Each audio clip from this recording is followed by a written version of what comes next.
बना रहा हूँ और जब ये शेयर नज़रों में आएगा तो लोगों की फिर भावना जागती है, भाई ये शेयर कहाँ से कहाँ पहुँच गया। क्योंकि एक ही दिन में शेयर ने 6 से 7 रुपए की छलांग मारी थी। यही हो गया कि जैसे BCG में अभी देखने को आपको मैनेजमेंट की चीज़ें मिली, यही चीज़ आज हमें विजय केडिया साहब के इंटरव्यू में देखने को मिली। वाक्य उसके मुझे याद है, लिंक मेरे पास है, मैं आपको लिंक दे दूंगा। अगर आपको वो इंटरव्यू सुनना है, समझना है, तो आपका आधा काम शेयर मार्केट में हो जाएगा। बाजार कहीं ना कहीं अडानी जी की न्यूज़ से ही रिएक्ट करने वाला था। आपको देखने को मिला कि आज सुप्रीम कोर्ट से कुछ न्यूज़ के अनुसार, जब हम अपने दिमाग के अनुसार वर्क करते हैं और सोचते हैं कि कुछ निर्णय आने के बाद हम कुछ चीज़ें करेंगे, तो वहाँ हम अपने को बचा रहे हैं।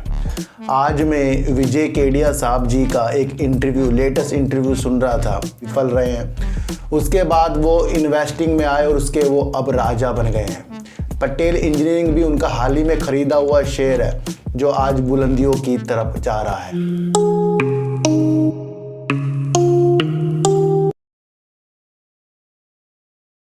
नमस्कार, मैं स्वागत करता हूं आपका अपने ही चैनल पर जिसका नाम है सार्थक बाजार से। आज बात करेंगे GMR ग्रुप की, बात करेंगे अडानी ग्रुप की, बात करेंगे सुजलॉन एनर्जी में बड़े बड़े टारगेट निकल कर आ रहे हैं, उसके बारे में बात करेंगे।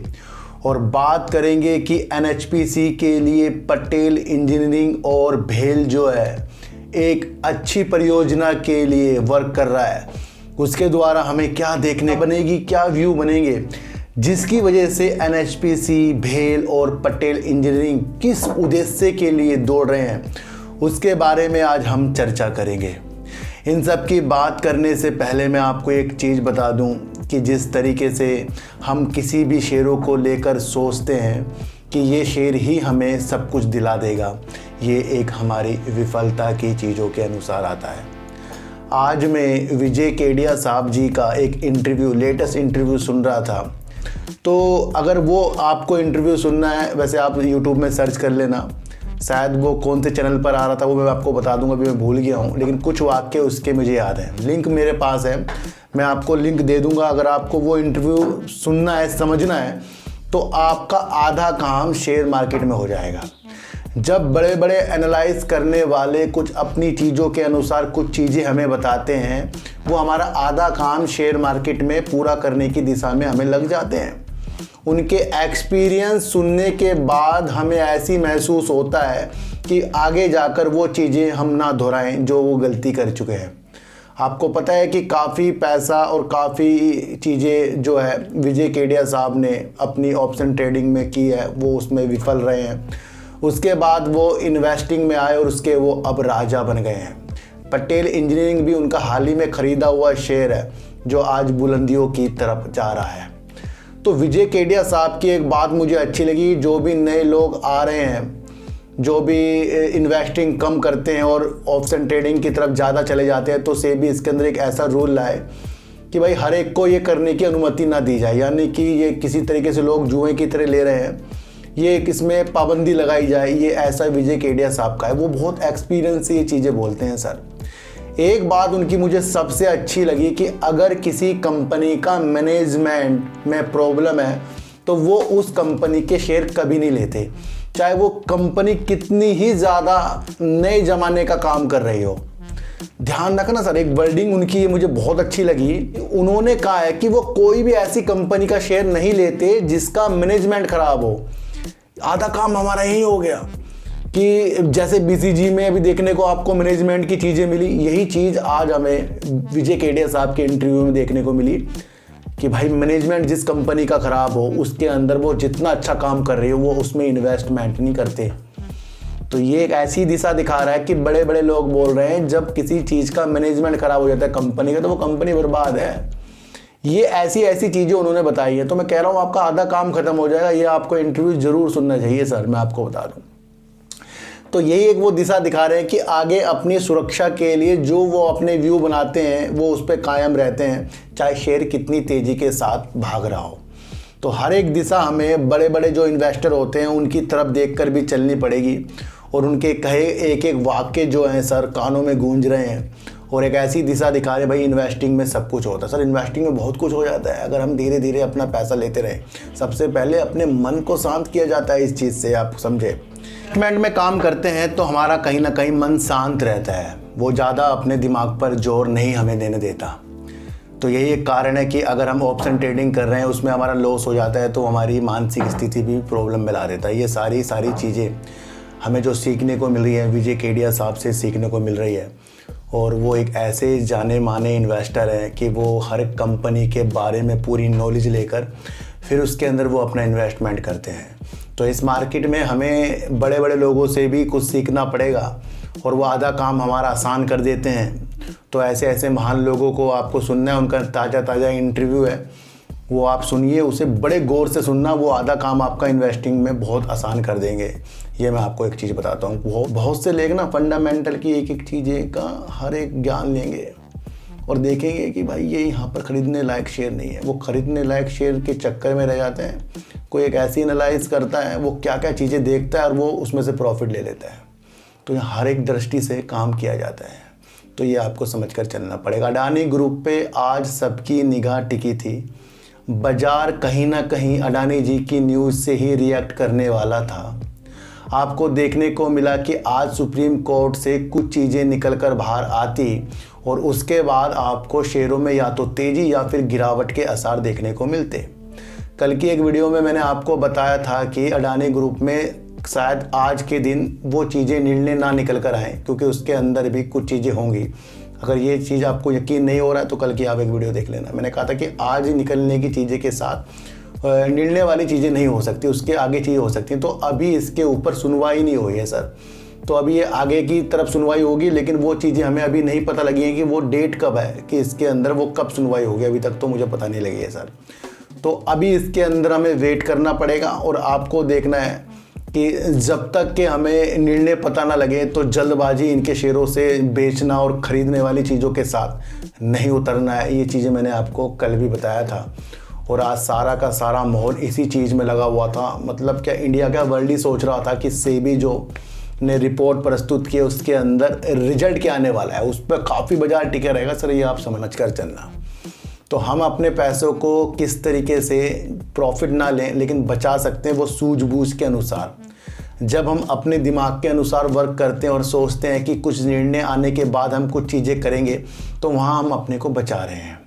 तो हर एक दिशा आपको शेयर मार्केट में देखकर चलनी पड़ेगी। अभी हाल ही में चर्चा में शेयर रहने वाला GMR एयरपोर्ट जो शेयर था, ये अभी हाल ही में चर्चा है, क्योंकि इसने अपना 66 रुपीज़ का भी बीते दिनों हाई भी लगाया था। शायद आपको याद नहीं, इसकी वीडियो मैं आपके लिए 38 रुपीज़ से करीब बना रहा हूँ।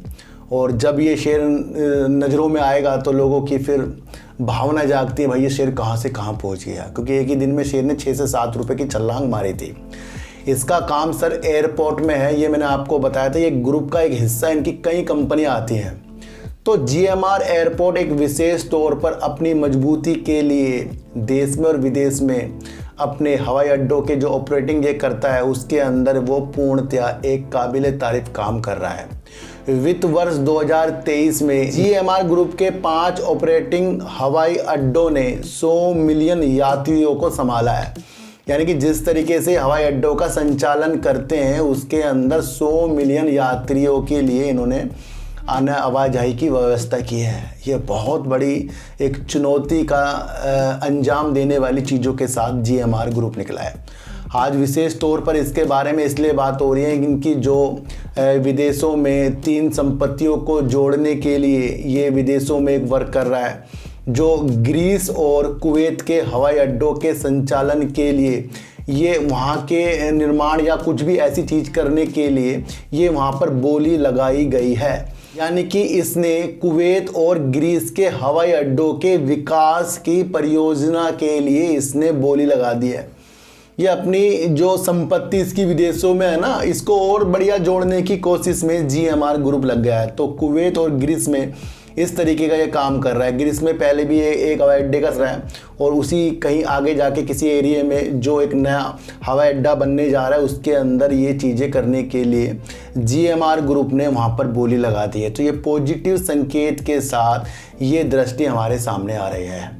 बीते दिनों आपको देखने को मिला कि हमारे जो बिजली मंत्री हैं या हमारी ग्रीन ऊर्जा के क्षेत्र हैं उसके अंदर जल विद्युत की चीज़ों को ज़्यादा हाईलाइट हमारे सामने होते हुए दिखाई दिया है और कहीं ना कहीं एक अहम मुद्दा यानी कि एक अहम भूमिका बिजली को पूर्ति करने के लिए जल विद्युत भी एक निभाएगा।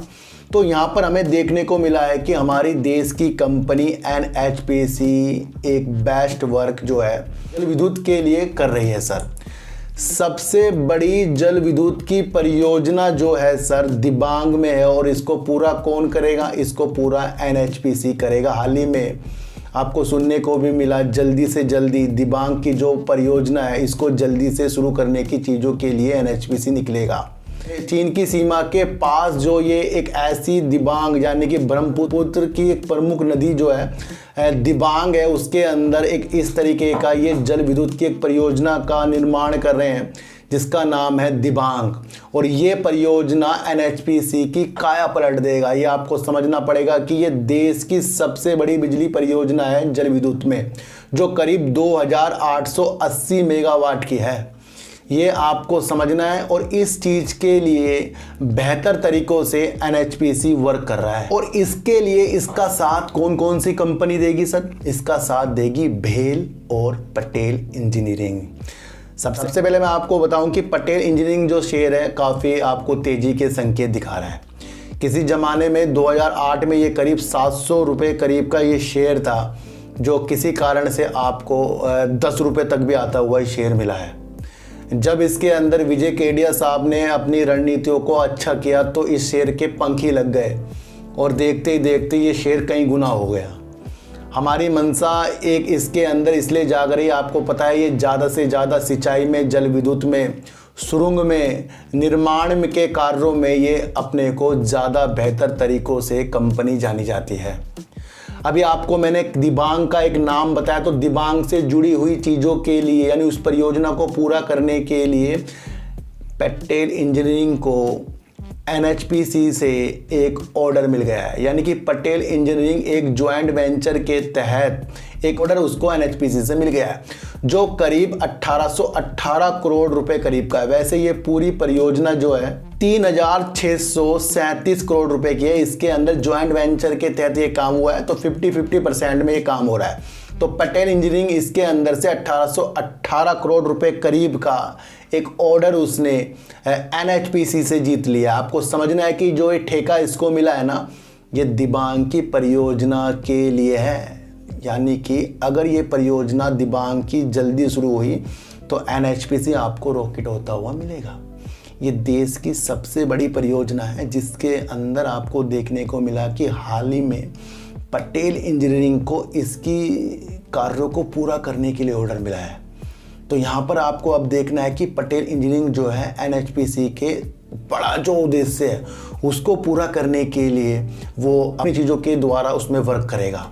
ये बहुत ही पॉजिटिव न्यूज़ निकल कर आ रही है। दूसरी तरफ आपको देखने को मिला कि भेल को भी बीते दिनों सर क्या है कि भेल को बीते दिनों भी NHPC से एक ऑर्डर मिल गया है जो करीब 2241 करोड़ रुपए करीब का NHPC ने भेल को ऑर्डर दिया है। चाहे वो टरबाइन हो, जनरेटर हो या ऐसे किसी तरीके की भी उपकरण के लिए। अब जो भी पहली दृष्टि में जो उपकरण बनाए जाएंगे वो भेल के भोपाल, बेंगलोर, झांसी और रुद्रपुर के प्लांट में ये निर्माण होगा। अब आपको समझना है कि भेल भी दिबांग परियोजना के उद्देश्य को पूरा करने के लिए इस तरीके से वर्क कर रहा है। कितने रुपए का ऑर्डर मिला है सर? 2241 करोड़ रुपए का ऑर्डर। दोनों कंपनियां ध्यान रखना पटेल इंजीनियरिंग और आपको भेल जो है पूरा करने के उद्देश्य से दिबांग की जो परियोजना होगी इसकी जो पहली चरण होगा उसके अंदर उसको पूरा करने की चीज़ों के साथ जो शुरुआती तौर के निर्माण है उसके अंदर अपने दोनों कंपनियां वर्क कर रही है और वो वर्क कर रही है NHPC के लिए। और दिबांग की परियोजना किसके द्वारा पूरी होगी सर? NHPC के द्वारा होगी। तो NHPC इन दोनों को अब इस तरीके का ठेका और इस तरीके का वो ऑर्डर दे रहा है। तो सारा उद्देश्य दिबांग का है क्योंकि एक बहुत ही महत्वपूर्ण परियोजना है जो चीन की सीमा में हो रहा है। तो कहीं ना कहीं इससे चीन भी घबरा रहा है और देश की ये सबसे बड़ी एक परियोजना है जल विद्युत में, ये आपको समझना। और देश की जब सबसे बड़ी परियोजना है जो करीब 319 अरब रुपए की है, उसको पूरा कौन कर रहा है? उसको पूरा करेगा NHPC। तो NHPC की दिशा आप जान नहीं सकते कि जब वो ऐसी परियोजना के लिए वर्क कर रहा है जो दुनिया को दिखाना और चीन को दिखाने वाली चीज़ों के साथ उतर रहा है। ब्रह्मपुत्र की नदी जो है ना, प्रमुख नदी जो है दिबांग, तो उस नाम से ये परियोजना है। तो अब हो गया ना सर, पटेल और बघेल दोनों जो बढ़िया काम करने की दिशा में उनको ऑर्डर मिला है, वो मिला है सर NHPC। और NHPC का वो कौन सा काम है जो NHPC को बहुत बेस्ट कर देगा? वो कर देगा सर अरुणाचल प्रदेश की एक इनकी जो परियोजना है वो है दिबांग। तो ये सारा समीकरण जो है आपस में कंपनियां मिलकर काम कर रही हैं। तो जिस उद्देश्य के लिए NHPC के लिए ये कंपनियां काम कर रही है, एक बेहतर स्थिति की तरफ ये कंपनियां, आपको तीनों ही इससे बेनिफिट होता हुआ दिखाई देगा। फिलहाल मुझे यहाँ पर सबसे इम्पोर्टेंट चीज़ जो है NHPC लग रही है, क्योंकि ये देश की उस परियोजना को पूरा कर रहा है जो देश की सबसे बड़ी परियोजना है, यानी कि जल विद्युत, दिबांग जल विद्युत परियोजना। तो एक एक चीज़ों को आपको समीकरण को समझना पड़ेगा। सुजलोन एनर्जी तेजी के संकेत लगातार दिखा रहा है। सुजलोन एनर्जी का जो शेयर आपको अपर सर्किट लगाता हुआ दिखाई दिया, वो एकदम से लगता हुआ अपर सर्किट नहीं है। शुरुआती तौर में खुल के फिर अपर सर्किट लगता है। तो ये एक दिशा ऐसी दिखाता है कि आने वाले दिनों में इसमें गिरावट हो सकती है। जब भी कोई शेयर आपको अचानक से अपर सर्किट लगा दे, खुलते ऐसे अपर सर्किट लगा दे, तो उसके अंदर बहुत महत्वपूर्ण चीज़ हो चुकी है। अब यहाँ पर मैं इस कंपनी को बिल्कुल भी बेकार नहीं बताता हूँ, बल्कि आपको एक सिचुएशंस बता रहा हूँ। क्योंकि बीते दिनों भी मैंने एक वीडियो बनाई थी कि भाई मैं इसको 30 रुपये में भी खरीद सकता हूँ, लेकिन अपने द्वारा जब मुझे वो संकेत मिलेंगे। अभी इससे पहले मैंने आपको कहा कि विजय केडिया साहब अपने एक चीज़ें देखते हैं कि कब उनको शेयर लेना है। और इस तरीके से उन्होंने एक चीज़ और भी बताई थी विजय केडिया साहब ने कि अगर कंपनी का मैनेजमेंट खराब हो तो वो उस कंपनी के शेयर नहीं लेते, चाहे वो कितनी तेजी के संकेतों के साथ हो। अब ये उनका वो रूल है।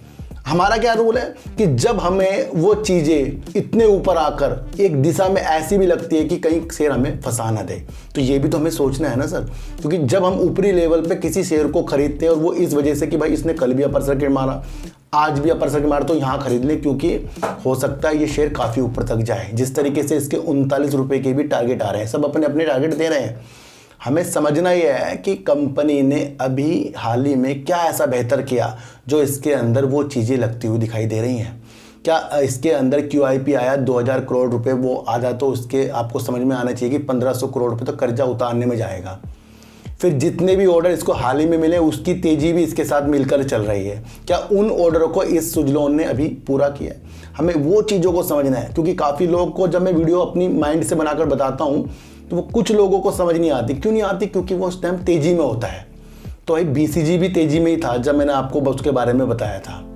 एक अच्छा इन्वेस्टर वो है जो आने वाली दिशा को भागता है।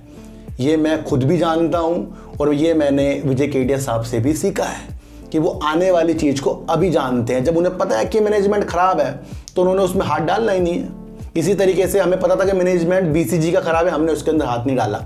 एक चीज़ मैं आपको और बताऊं, काफ़ी लोग कह रहे हैं सर क्या BCG में अब कुछ नहीं होगा, क्या BCG के अब हम शेयरों को बेच दें, क्या BCG में अब हम शेयरों को ले लें, क्या मौका नहीं आएगा? सर मौका और बेचना सब कुछ होगा।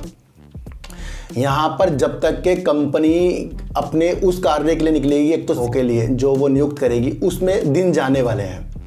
उससे पहले वो चीज़ें होंगी तो बीच में आप लोअर सर्किट खोल भी सकता है, ऐसी बड़ी बात नहीं, खोल भी सकता है, क्योंकि वो व्यक्ति इसके अंदर से बाहर हुए जिसको ये चीज़ खराब कर रहे थे, तो वो व्यक्ति तो बाहर हो गए। अब दूसरे व्यक्ति इसके अंदर आएंगे और किस तरीके से वो फिर विश्वास जीतते हैं। तो अब सारा काम विश्वास जीतने का होगा, क्योंकि इसके अंदर वो चीज़ें आ गई। BCG में थोड़ा बता रहा हूँ कि इसके अंदर ED की चीज़ें मिली, उसको वो सारी चीज़ें मिली हैं, SEBI को भी सारी चीज़ें मिली हैं, वो अब सबको पता लग गया है। तो अब इनको विश्वास जीतना है कि भाई वो कुछ लोग खराब थे वो निकल गए हैं, या कुछ लोग जो नए आएंगे वो किस तरीके से काम करेंगे। तो ये नहीं कि किसी कंपनी के ऊपर ऐसी चीज़ हो गई तो वो कभी सही नहीं होगी। अगर सही होगी तो फिर सही वीडियो बना दूंगा, ऐसी कोई बड़ी बात नहीं है सर कि आप सोच रहे हो कि मैं BCG की बुराई कर रहा हूँ। देखो सर आज भी लोअर सर्किट में है ना, तो ये ऐसी बातें मैं क्यों बता रहा हूँ, क्योंकि मेरे ऊपर कमेंट बहुत आए कल कि सर BCG अब क्या करें क्या करें क्या करें। तो मैं बता रहा हूँ जब सही हो जाएगा तो सही तरीके से उसके बारे में बताएंगे। मैंने आपको एक चीज़ बताई है कि मैं वीडियो शेयर की तब बनाता हूँ जब उसके अंदर मुझे कुछ दिशा सी दिखती है, और हाल ही में वो चीज़ें अगर ना होती आपको अगले दिन दिखी तो वो आपको लगता है कि आने वाले दिनों में तो वो हो ही जाती है, आप समझना। जैसे कल मैंने आपको वोडाफोन आइडिया में कहा था कि शेयर ने 2-4 दिन से अपना ग्रीन दिखा रहा है। अब ऐसा नहीं कि अगले दिन भी आपको ये ग्रीन दिखा देगा तो 1-2 दिन तो गिरेगा भी ना शेयर, ये चीज़ें मैंने कल बताई हैं, आप चेक करना। तो BCG में आपको तब अपने पॉजिटिव संकेत बनाने चाहिए जब ये नियुक्तियाँ कर लें और ये किसी तरीके से सेबी ED को अपनी चीज़ों के बारे में बताएं और हमारा विश्वास किस तरीके से जीते हैं, और फिर वो हर एक चीज़ जब ये खुल के सही कर देंगे तो फिर में सही पॉजिटिव संकेत आएंगे। तो अभी तो फिलहाल ये निगेटिव की तरफ है। इसी तरह सुजलॉन एनर्जी में आप ये सोचो कि जो भी ऑर्डर सुजलॉन को मिल रहा है क्या इसने वो पूरा किया है, क्या इसने वो चीज़ें पूरी कर ली हैं? अभी वो करी नहीं है। जितना भी इनको पैसा मिलेगा उसमें से 1500 करोड़ तो कर्जा उतारने में जाएगा। फिर ये धीरे धीरे निरंतर अपने में अच्छा वर्क करें। देखो सर एक चीज़ बताऊँ मैं आपको, हमें सुजलॉन एनर्जी क्यों अच्छा लग रहा है, क्योंकि ये ग्रीन एनर्जी यानी कि एक उद्देश्य के लिए दौड़ रहा है जो है 2030 के, और 2030 अभी नहीं आया ये आप समझना। तो कभी भी किसी चीज़ में कुछ ना कुछ पासे पलट जाते हैं। ऐसा नहीं होता कि एक शेयर 10 का है तो आज 10 में ही रहेगा, कल 100 में भी जा सकता है, कोई 100 में है तो आज 10 में भी आ सकता है। इसी दौरान अपने को बचाना और अपने को प्रॉफिट कमाने वाली चीज़ों के साथ ही हमें शेयर मार्केट में उतरना चाहिए। और आपको देखना चाहिए कि हाल ही में जो हमें कुछ तेज़ी दिखाता है वो वाकई में वो तेज़ी है या वो वाकई में हमें अपने ऊपर आकर्षित कर रहा है। तो ये चीज़ भी हमें जानने वाली होनी चाहिए। तो सुजलॉन में काफ़ी लोग कह सर वीडियो बनाई है, क्योंकि मैंने आपको बताया सर मैं तो 2 महीने बाद ही इसके अंदर अपनी एंट्री करूँगा और देखूंगा भाई ऐसा तो कुछ भी नहीं इसके अंदर जो ये लगातार ही अपर सर्किट मार रहा है। तो ये भी हमें सोचना है। तो हर एक दिशा आगे जाकर बन जाएगी, क्योंकि जब तक के वो मूवमेंट वो चीज़ें मुझे नहीं पता लगेगी तब तक के मैं किसी भी शेयर में एंट्री और उसके बारे में आगे की दिशा के बारे में नहीं सोचता। तो इसलिए अभी मुझे इसकी जो चाल है वो समझ में नहीं आ रही है, बल्कि ये मेरी चीज़ें, बाकी आपको कुछ भी समझ में आ सकती हैं। सर पटेल इंजीनियरिंग हो गया, भेल हो गया, दोनों दौड़ रहे हैं एक उद्देश्य के लिए। वो उद्देश्य है NHPC का सबसे बड़ा, वो है दिबांग परियोजना जो अरुणाचल प्रदेश में हो रही है, जो करीब 2880 मेगावाट की एक परियोजना है जो चीन की सीमा में पास है। और करीब आपको देखने को मिलेगा कि इसके अंदर ये देश की सबसे बड़ी परियोजना है। तो इसमें हमारा ज़्यादा ध्यान केंद्रित होना चाहिए। और आपको समझना है कि जिस तरीके से GMR ग्रुप अपने में बेहतर परिस्थितियों को अच्छा करता जा रहा है और अपनी अब जो 3 संपत्तियां जो इसकी विदेशों में उसको जोड़ने के लिए कुवैत और ग्रीस के हवाई अड्डों के परियोजना के लिए इसने बोली लगा दी है। तो ये भी आपको समझना, ये प्रतिस्पर्धा के लिए तैयार हो रहा है जिसका नाम है GMR एयरपोर्ट। तो सारी परिस्थितियों को आपको जानिए। सुजलॉन एनर्जी अभी का शेयर आपको फिलहाल तेजी के संकेतों में तो आ रहा है, लेकिन इसके अंदर जो भी पॉजिटिव होगा वो आगे जाकर होता जाएगा। और आपको समझना है कि हमें अपने द्वारा किस तरीके से शेयरों से प्रॉफिट और शेयरों से किस तरीके से बचना है। ये सारी रणनीति आपको विजय केडिया साहब का एक इंटरव्यू है, उसका लिंक मैं डिस्क्रिप्शन में डाल दूंगा, उसको आप देख लेना, या फिर कोई मेरे से मांगेगा तो उसको मैं उसी टाइम वो लिंक दे दूंगा। उसको आपको समझना है, क्योंकि आधा काम हमारा इन्वेस्टिंग में पूरा हो जाता है। तो आज का दिन पूरा का पूरा अडानी जी की न्यूज़ पर आधारित था और वो न्यूज़ अभी अच्छी तरह नहीं आई है। तो माहौल अभी मार्केट का थोड़ा सा पॉजिटिव होने वाला है, आपको समझकर चलना पड़ेगा। तो सर चींटी को आटा दीजिए, गाय को रोटी दीजिए और अपने बच्चों को ज़्यादा से ज़्यादा प्यार कीजिए, क्योंकि बच्चे ही आपकी मासूमियत से किस्मत पलटेंगे। तो फिर मिलेंगे आपसे नए वीडियो के साथ, जब तक के लिए नमस्कार।